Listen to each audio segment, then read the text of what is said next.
आप सुन रहे हैं यस म्यूजिक की धमाकेदार प्रस्तुति।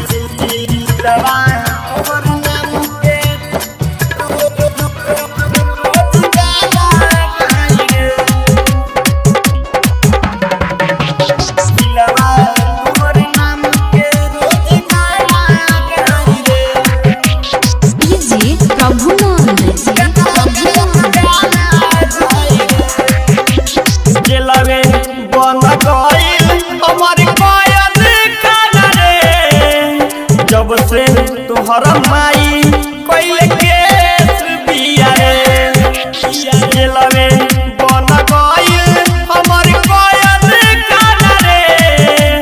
जब से तोहर माई कोइले केस बिया रे ए भैया लिखा के हमर कोइल बिया रे।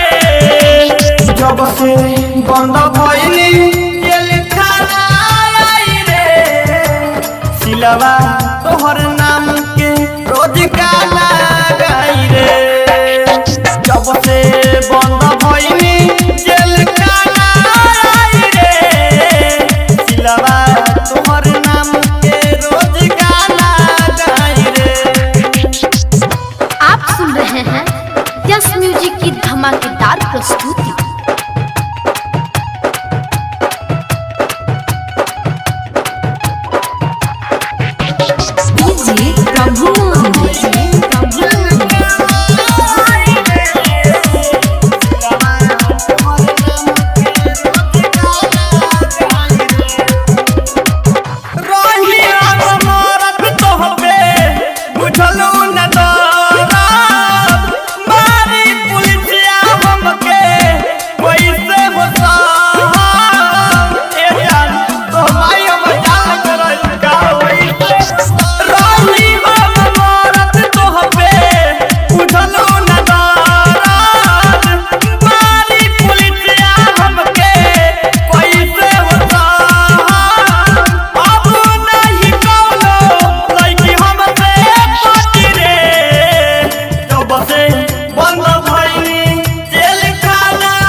सिलवा तोहर नाम के रोज गाना गाई रे।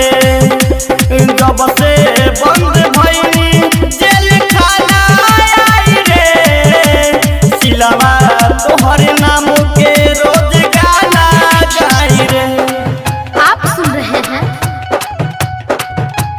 यस म्यूजिक की धमाकेदार प्रस्तुति।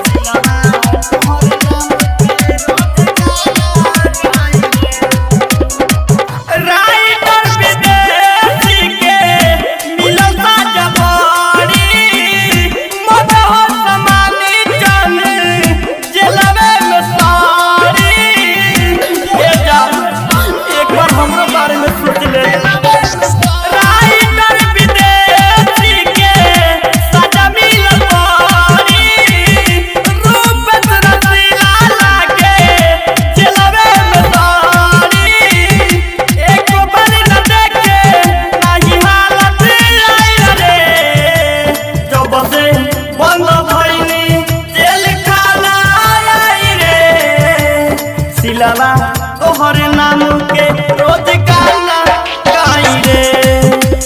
जब से बंद भइनी जेल खाना आई रे। सिलवा तोहर नाम के रोज गाना गाई रे। Recording by Yes music.